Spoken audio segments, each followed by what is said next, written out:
Okay, movement seems to have reduced a bit, so I think we'll get started. I'm delighted to be here to introduce our final keynote speaker of the conference today. So, Professor Karl Lund is currently Senior Researcher at the Norwegian Institute of Public Health, after serving as Research Director at the Norwegian Institute for Alcohol and Drug Research for the period 2006 to 2018. He has had a long and productive career, having been involved in tobacco control work since the mid-1980s, working at the Norwegian Council on Tobacco of Health, the Norwegian Cancer Society, and the University of Oslo. In 2000, Karl received the prestigious Norwegian Medical Association's Award in Preventative Medicine, and he holds a PhD in Sociology from 1996 and was promoted to Professor in 2009. Professor Lund has been a member of several expert committees, including the World Health Organization's International Agency for Cancer Research. He was a founding member of the International Society for the Prevention of Tobacco-Induced Diseases and is currently Vice President for the International Association on Smoking Control and Harm Reduction. He's been an Associate Editor for the SRNT's journal Nicotine and Tobacco Research since 2011. And Karl chaired the organising committee for the 19th European SRNT conference and co-chaired the scientific committee. He also co-chaired the scientific programme committee of the National French Cancer Research Institute, the e-cigarette conference in Paris 2002, and I was a delegate there, and that was an amazing programme, so well done for that, Karl. He's been an expert witness for the plaintiff in several tort liability lawsuits against the tobacco industry, including one brought before the Norwegian Supreme Court. He has given expert witness statements in additional court cases, including one before the UK High Court of Justice and one in the European Court of Justice. He's received grants from the Research Council of Norway, from the Norwegian Cancer Society, and from diverse national government funding sources. So Karl is well published in the field of nicotine and tobacco research, and he is extremely well known for his research on snus use in Norway, and this really provides an excellent international example of tobacco harm reduction in action for all of us. He's passionate about harm reduction and evidence-based policy. He is an excellent scientist, and he's just a really nice person. I've been fortunate enough to hear Karl speak on numerous occasions over the years, and he never disappoints.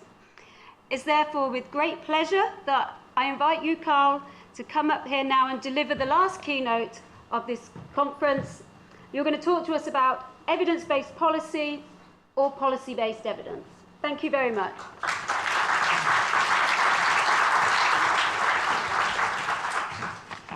Thank you very much, Lynn. You really went over the top there. But it's one thing you said that is particularly true, that you implied that I was an old person who's been a long time in the game. And so that's right. I really am an old man, and I have worked in tobacco research for 37 years now. In the entire period, I have been on a fixed governmental salary, way too small, of course, but my ridiculous wage is covered by the taxpayers. I never had any ties to any nicotine-producing industry. As Lynn said, I've been an expert witness in litigation against the industry. So during my career in tobacco research, I have witnessed a change in the goals of the tobacco policy, as these have been expressed in governmental documents in my country, which is the Kingdom of Norway, close to the North Pole, very wet, very cold, very expensive. Don't go there. Now, when I started, the current aim of the tobacco policy was to reduce smoking-related harm, stated in the Tobacco Act of 1973. But then A decade later, the government specified that getting rid of the product responsible for the smoking-related harm should be the goal, to create a society without cigarettes. But as I'll show you later, a smoke-free product called snus suddenly made a re-entrance to the nicotine landscape. So fast forward 32 years to 2013, the act was again revised. And this time the future aim was now a tobacco-free society, not only a smoke-free society. But 6 months ago, the government issued yet a new strategy plan in which the official goal now was to create a society without recreational use of any nicotine-containing product. So during my tenure, the goal has changed from reducing health burden from smoking towards fighting the drug nicotine, which is something different. And I think this development is true for many countries. And in order to comprehend the latest objective, you should know that cigarette smoking in Norway will probably almost be eradicated within a decade or so. The prevalence of daily smokers among young adults is now below 2% among females and below 4% in males. And moreover, in the entire population, all ages, smoking is approaching the 5% mark. And as you can see here on the right, smoking is concentrated in the segment of the population that is my age or older, and I'm pushing retirement. So as my generation will leave the statistics without substitution from younger cohorts, we can start envision a smoke-free society within short. But first, let's take a step back and see how we got here. Let's go back 100 years and look at the developments on the nicotine market. Now, each period has a different tobacco product as a market leader. Plug tobacco at the start of the 20th century, pipe smoking after the Second World War, then a period of rolling tobacco, replaced by a period of manufactured cigarettes. But now, oral tobacco in the form of snus has disrupted 100 years of dominance of combustible tobacco products. So in fact, two periods of widespread use of non-combustible tobacco. The first, plug tobacco for chewing, are apparently not used to quit smoking because, as you can see, the cigarette epidemic was still in its infancy. So plug tobacco was a standalone consumer product. But when oral tobacco use returned 100 years after, it followed a preceding period of widespread smoking. And without this period of smoking, snus would probably have remained a negligible consumer product. Now, the story of the snus renaissance starts in the 1980s, a period where the tobacco control community was increasingly concerned with passive smoking. There was a gradual introduction of indoor smoking regulation, and smokers had to step outdoors more often. But as I said, in a cold and wet climate in Norway, stepping outside would often be unpleasant. We got 4 months of frost and 200 days of rain. So again, don't come to us. And you know, in these hostile conditions for outdoor smoking, some invented the smoker's wall. You know, being inside when smoking outside. But more common, many switched to snus that could be used inside. So 100 years after the previous heyday, smokeless tobacco made a re-entry in the form of snus, but this time as a commodity in a substitution relationship with cigarettes, meaning that regulations on one product might influence the demand for the other. It's called cross-policy elasticity. I'll return to that later. Now, anyway, in our national monitoring system, we suddenly discovered an increase in snus use in the late 1980s. And what appeared concerning was the U-shaped curve of snus use at the time, indicating that snus now also seemed to appear to a new group of young consumers. The typical snus users up until then had been old farmers and fishermen. And this occurred in a period where smoking already was widespread in all age groups. In the late 1980s, we had more than 35% of daily smokers in all age groups. So snus appeared as an additional threat, and a Norwegian Council on Tobacco and Health decided to act, and believe it or not, they hired this guy for a part-time job to address the snus problem. Anyone could get a job back in the 1980s. So my first task was to write a report about the increase in snus use, the big brownie, and put together a brochure to scare youth from using snus, the tiny brownie, in which we assembled some repulsive pictures from the US showing damages, oral damages from use of smokeless tobacco very different from snus. But they served our purpose. They scared the public and in the service of a good cause, or so we thought at the time. In the big brownie, we really shocked the minister by saying that we were facing a new epidemic, probably resulting in teenage addiction. The snus could be a possible gateway to smoking, result in dual use, delay smoking cessation because snus is a bridging product. We informed that snus contained carcinogenic substances and would probably cause cancer and cardiovascular disease. And we labeled snus as an undetonated bomb. Now, my boss at that time was Dr. Kjell Bjartveit. He was an international giant in tobacco control. Many of you might remember him. He said at our press conference that we had to choke a potential epidemic in its initial phase, so we had to hit hard, better safe than sorry, and act in the face of uncertainty.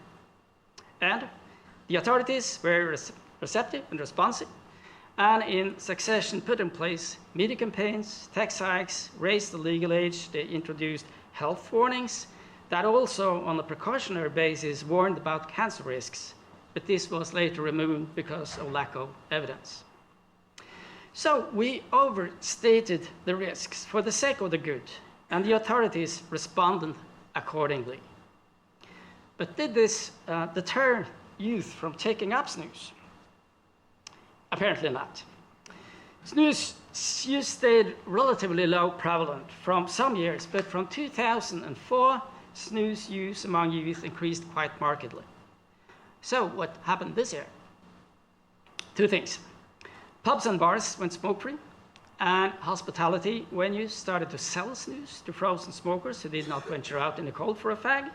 And moreover, the product range widened, many types, flavors, sizes, strengths, something for every taste and need. And to make a long story short, the market share of snus increased from 7% at the turn of the century to exceed the 50% mark last year. So today, more than half of the tobacco in Norway is consumed without combustion or inhaling smoke. And furthermore, during these 22 years, the total consumption of tobacco was reduced with more than 30%. So apparently snus entered into the market on behalf of cigarettes, not in addition to. And the same rapid market transformation had also occurred at an earlier stage in Sweden, and the international media paid attention with headlines like these. But from a public health perspective, the core question was, of course, who made up the new snus consumers? There could be health-gaining patterns of use if they otherwise would have smoked, marked here with a smiling, but also health-impairing snus use patterns if otherwise would have been nicotine-free, marked here with a sad face. So we don't really know what smokers and never smokers would have done in a hypothetical situation without availability of snus. In other words, contrafactual scenarios can't be empirically tested. Still, we do know a great deal about the mechanisms that have been driving the market change from cigarettes to snus. Some central papers on the right here. And clearly, snus seem to have played a major role in smoking cessation. On the population level, the role of any remedy in smoking cessation will depend on two components: the reach, how many smokers willing to make use of the method, and how effective this remedy will be to treat, its ability to cure. As for the reach component, our national data show that snus for a long time has been the most popular method to quit smoking. This slide shows methods used at the latest quit attempt by successful quitters. Snus is the green line coming up on top, followed by e-cigarettes, the red line, and the NRTs. So in fact, last year, 45% of those who had successfully quit smoking within the last 10 years reported that they had used snus at their final quit attempt. And also worth noting, snus seemed to attract a segment of smokers that for some reason do not want to use the approved NRT products, as reported in these papers below. Perhaps because snus is not a pharmaceutical product and because smokers don't feel like patients to be treated with medicine. I don't know. Anyway, quitters have different needs, and for some, snus seems to have an added value. But what about remaining smokers? Does snus have the same great appeal also within the segment of remaining smokers? This was a question we addressed in a very recent paper in Nicotine and Tobacco Research. We asked 4,000 smokers, in the event you should stop smoking, to which degree will you consider replacing cigarettes with e-cigarettes, snus, or NRT products? And it came to our surprise that in our snus-rife society, where sale of nicotine-containing e-cigarettes is banned, a significantly larger proportion of the remaining daily smokers would choose e-cigarettes, 32%, over snus, 22%. So perhaps snus has gradually begun to empty its reservoir of quitters, and the remaining smokers therefore would benefit from a wider portfolio of alternatives. Anyway, most will agree that the reach potential of snus in smoking cessation has been high, but what about the effect? Its ability to cure. Well, our knowledge in this topic is hampered by the fact that snus is used in few countries, so the global interest for its effect in smoking cessation is modest. And also, snus is neither marketed as a quitting aid from manufacturers, nor recommended in smoking cessation by the authorities. So manufacturers, like the authorities, have modest incentive to initiate expensive effect studies. And this leaves us in an epistemological situation where we have no meta-analysis on the effect of snus use in smoking cessation. There's only one systematic review, but this was mainly based on cohort studies of persons who were dual users at baseline, and therefore these studies exclude information from former smokers having quit smoking by snus. So the result from this review is not representative for every smokers who have used snus. And there are also 3 or 4 RCTs, but these were also excluded from the systematic review, apparently because they were conducted outside Scandinavia. That's a strange criteria for exclusion, if you ask me. But there are many observational studies of different kinds, most with a case control design, and of course a lot of anecdotal data, unfortunately little valued in the epistemological hierarchy of knowledge. But if you take into account all these layers in the evidence base for effect, you will observe that a large segment of snus users are made up of former smokers, that the quit ratio for smoking is higher among additional snus users than smokers only, and that snus use is associated with equal or higher quit smoking ratios than NRTs. So all in all, the reach component has been high, and the ability to cure might also be fair, resulting in an overall good effectiveness on the population level. Now, another mechanism that has been driving the market change could be diversion. Tobacco-prone youth picking up snus instead of cigarettes. Now, ecological trend data support this diversion hypothesis. Here you can see the inverse correlation between daily smoking and daily snus use in the age group 16 to 29 years. And this shift occurred first among males and some years later among females. So during the last 2 decades, snus has totally displaced cigarettes among young adults. So youth with an elevated drive to engage in risk-taking behavior like smoking, the bad guys, might have found an alternative in snus, but also youth not susceptible to smoking could also be among the snus users, the good guys. So snus users share socio-cultural characteristics both with smokers and non-smokers, as reported in these papers. So that means that within the segment of snus users without prior smoking experience, the never smokers, there will be youth who otherwise would have been smokers, the bad guys, and youth who otherwise would have been tobacco-free, the good guys. But again, contrafactual scenarios can't be empirically tested. So we don't know the relative size of these two groups. But what we do know from our data is that even among the young, where smoking is fast declining, the majority of snus users have in fact smoked cigarettes. They are average smokers, which again might be an indication that of shared risk factors for both smoking and snus use. Now this figure is for young adults, but for the entire population, all ages, the relative segment of never smokers among snus users is very, very small. And when we draw the percentage axis to 100, like this, we observe that snus use among never smokers has not exactly reached epidemic proportions, as we wrongly predicted in the 1980s. But back to the gateway hypothesis.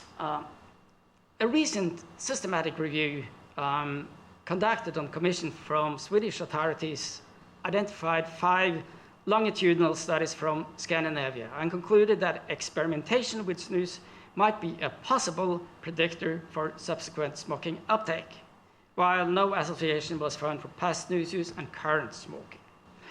Now, the report wisely emphasized that any such association could be caused by unmeasured residual confounding, and moreover, that common liabilities would complicate a causal interpretation of an association if such a thing could be proven. However, this systematic review excluded from its evidence base studies with other methodological designs, such as case control studies. And results from these studies, there are several conducted in Scandinavia, they show in unison that initiation of snus use in adolescence is associated with lower prevalence of smoking later on. And again, if there is such a thing as a gateway, we can't really find any sign of that at the population level, where the increase in snus use occurred in parallel with a decrease in smoking. So any potential gateway effect on the individual level must have been dwarfed by a much larger number moving away from smoking. Now, an underlying mechanism in the gateway could be that snus users developed a set of cognitions known to promote smoking initiation. So we tested this this hypothesis in a longitudinal study some years ago. But we were unable to detect any sign of such a mechanism. And it may also be appropriate to take the consumer perspective, something we rarely do in tobacco research. So for the young snus consumer, cigarettes will be more expensive, smoking will appear as hazardous, stigmatizing, deviant, dirty, tacky. Cigarettes can't be used indoors. There are no flavors, small product variability. And these factors will weaken the desire to move on to cigarettes, I think. So what would have been the decline in smoking among youth without availability to snus? Well, we don't know that. Other countries in the EU zone where snus is banned also experience a decline in smoking, although not so fast as in Norway, Sweden, and Iceland, where snus is allowed. So these time series are based on repeated multi-country SBUD surveys showing 15 to 16 years old. Now, if we look at a snapshot from another multi-country survey conducted by Euromonitor among a little older youth, Norway and Sweden again stand out with a particular low prevalence of smokers as compared to the rest of Europe. But of course, these differences could also be caused by quite other factors than snus. Just very briefly, a third mechanism driving the market change from cigarettes to snus is reduction in cigarette consumption among smokers taking up additional snus use. In our national representative data, exclusive smokers consume approximately 40% more cigarettes than dual users of snus and cigarettes. As reported in these two papers on the right, And this result is also consistent with a range of other studies from Sweden and the US. So all in all, we do actually know a great deal about how snus influence smoking. But what do we know about the health risks from snus? Here our knowledge base can benefit from the long history of use and epidemiologically verified risk assessment that are currently lacking for e-cigarettes, I think. Still, the regional concentration to the Nordic countries has led to relatively few such studies. And furthermore, over time, products have had fewer and lower levels of toxicants, and consequently, most of the long-term epidemiological studies are based on exposure to more toxic products than those on the market today. Anyway, several authoritative organizations have compared the risk to smoking, and in short, they conclude that the hazard profile of snus is very favorable and does not seem to cause any unique diseases beyond those caused by smoking. But it's not an entirely safe product, of course. Can't go into detail, but with cigarettes, approximately 70% of the smoking-related diseases are caused by lung cancer, respiratory diseases, and cardiovascular diseases. However, snus has not been associated, or only very weakly associated, with these three diseases that make up 70% of the death toll from smoking. And as for the diseases that can be caused by both smoking and snus use, pancreatic cancer might be an example of that. Snus carry far less risk. And consequently, when the nicotine market shifts from cigarettes to snus, like it has in Sweden, where men consume the same volume of tobacco as men in the EU, but mostly in the form of snus and have done so for quite some time, the level of smoking-related diseases like lung cancer, heart disease, stroke, and respiratory diseases are less than half compared to the men in the EU, who consume the same volume of tobacco, but they set fire to the tobacco and inhale the smoke. So, in a public health calculus that take into account the excess risk of snus compared to non-use, the reduced risk compared to smoking, and the patterns of use, ever smokers relative to never smokers, as has been done in this paper, you can see here.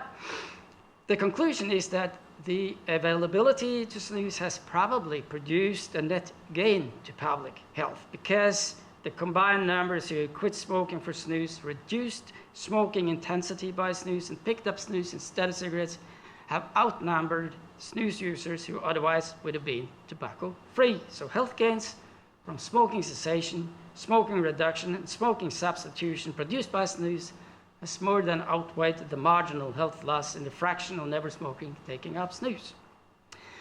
And I have to admit that it took me some years, even decades, and much hesitation to acknowledge that snus was not only part of the tobacco problem, but also part of the solution to the tobacco problem. So gradually, I transformed into a conditional proponent of tobacco harm reduction, as Lund said, and that will be my motivational conflict of interest for this talk. And also, over the years, I had also transformed from this hippie into a more responsible person and become one of the directors of an influential governmental research institute. And in that position, the question arose, what role expectations are placed on a government-employed director of a research institute answerable to the Ministry of Health? Are you a servile bureaucrat with expected loyalty to the politics of those in power? Or do you have the academic freedom to speak in the face of power? Well, in my case, whenever a microphone was stuck in my face, I revealed information often out of line with what regulators wanted to hear in pursuit of their nicotine for the nicotine-free society. So in line with our data, I referred to public health benefit, highlighted the role of snus in smoking cessation. I said that snus must have saved more lives than it has taken, had the ability to reach a hard-to-get segment of smokers, etc. And in fact, most times, politicians and regulators appreciated this input and said that, well, what you and your colleagues are saying really makes sense, but still, it doesn't feel right. After all, it is tobacco produced by this dubious industry. So, like colleagues have stated before me, this was not entirely about the evidence, but a battle between evidence, values, and feelings. And these two papers are highly recommended in that concern. We should never underestimate the power of feelings when politicians craft tobacco policies. In my country, the health minister was still very keen to pursue his vision of a snus-free society, so we called for further evidence, apparently meaning different evidence. A policy loyal committee was appointed to write him 2 reports. This committee included members who previously had proposed publicly to ban snus, talking of motivational conflicts. The committee was provided with a mandate with clear leads, instructing them to avoid any risk comparison with smoking and not to discuss topics of relevance to tobacco harm reduction. And subsequently, this committee was allowed to appoint their own like-minded external reviewers. And as expected, upon release, the health minister acted quite shocked because these reports were quite alarming, as they claimed that snus was epidemic-like, hinted about gateway effects, no mentioning of the parallel decline in smoking, and they listed a range of health outcomes they believed could be probable or possible consequences from snus use. So just like in the 1980s, the Minister of Health called for immediate action against snus in the face of uncertainty, strong measures, and more precisely, he required political support for a ban on flavored snus. These reports, they ignited immediate protests from biomedical communities on the outside. Some headlines on the right here.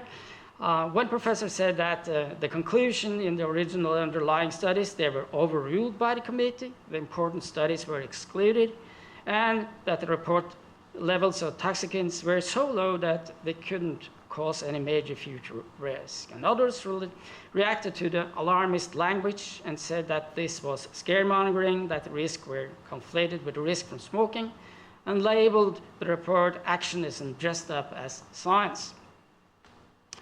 Myself, I questioned the gateway theory, the appropriateness of the term epidemic.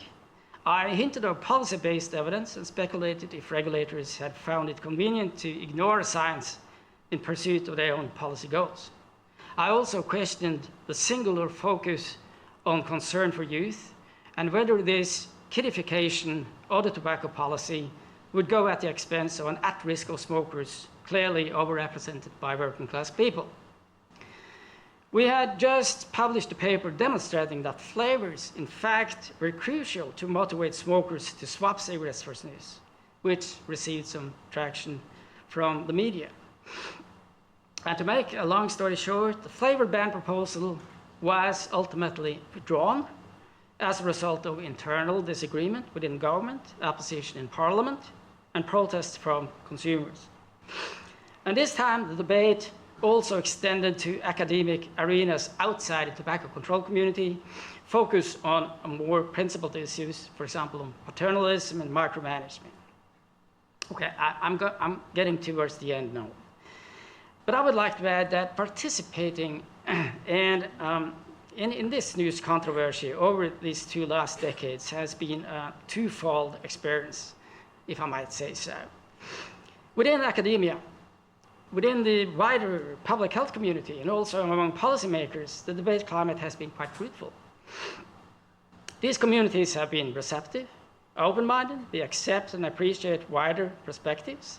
There's willingness to participate in discussions, no attribution of guilt, no tainting. So the overall aim has been to uncover different angles. However, again based on personal experiences, within the more narrow tobacco control community, especially among the purists aiming for a totally nicotine-free society, which appear to be very morally indignant, the debate climate has been more convoluted, to put it mildly. There's tainting, a guilt by association tactic to make opponents suspicious instead of participating in debates and discussing evidence. Myself, I've been sidelined from committees within my field of expertise. I've experienced sudden cancellation of lectures, sudden shortening of talk time, Disturbances during presentation, organized walkouts. I noticed that most of you are still here. Thank you for that. Please don't press the fire alarm.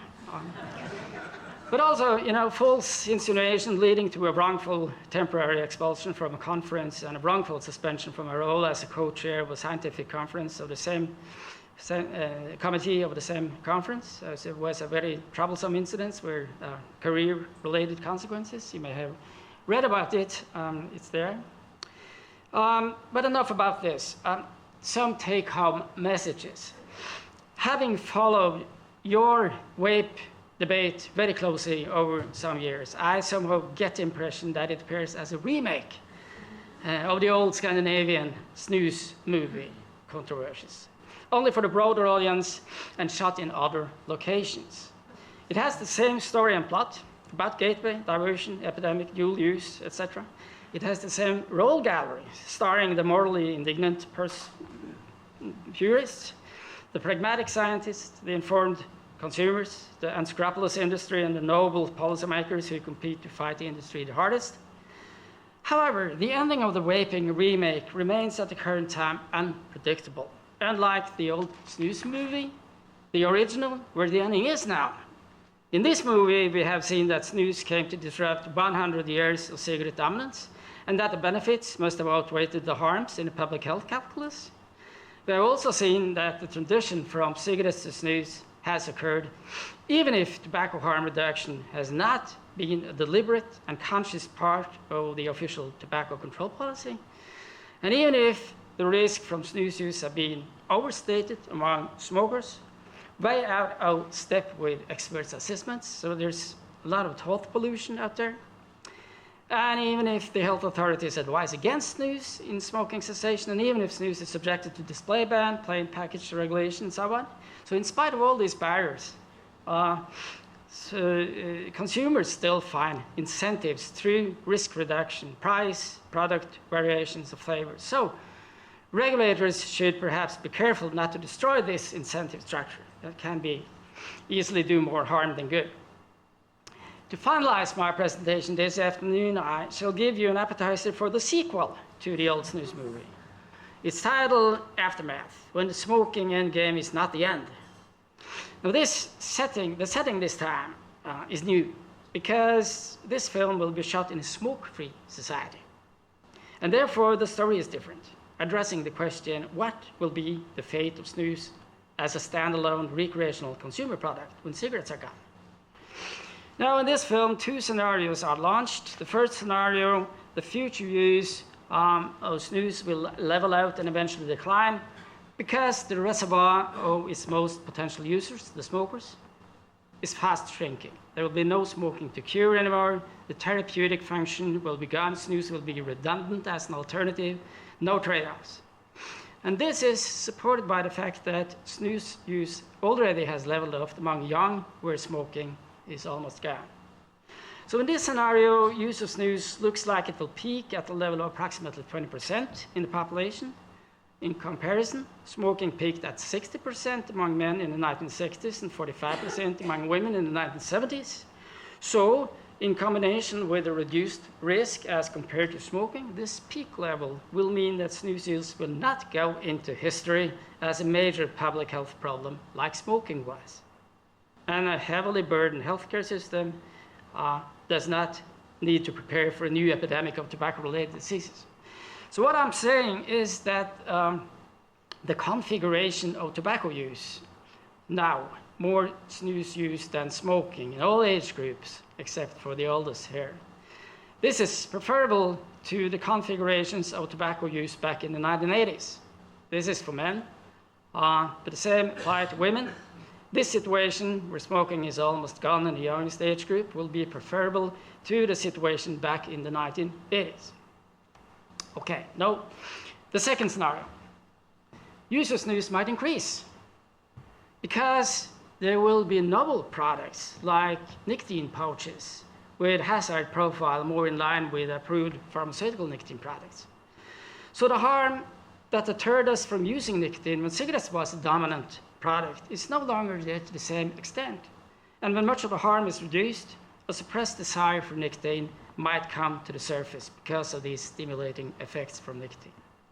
And with reduced harm, justifying strong market restrictions will become more challenging for regulators. And this might force regulators to collect policy-based evidence in support for their future goals. But who knows what will happen? Decline or increase? Perhaps we should consult this old lady. But you see, prediction is difficult, especially about the future. So thank you for your patience. Thank you for staying. And thank you, Lund, for that beautiful introduction. And thank you, organizers, for having me. Thanks very much.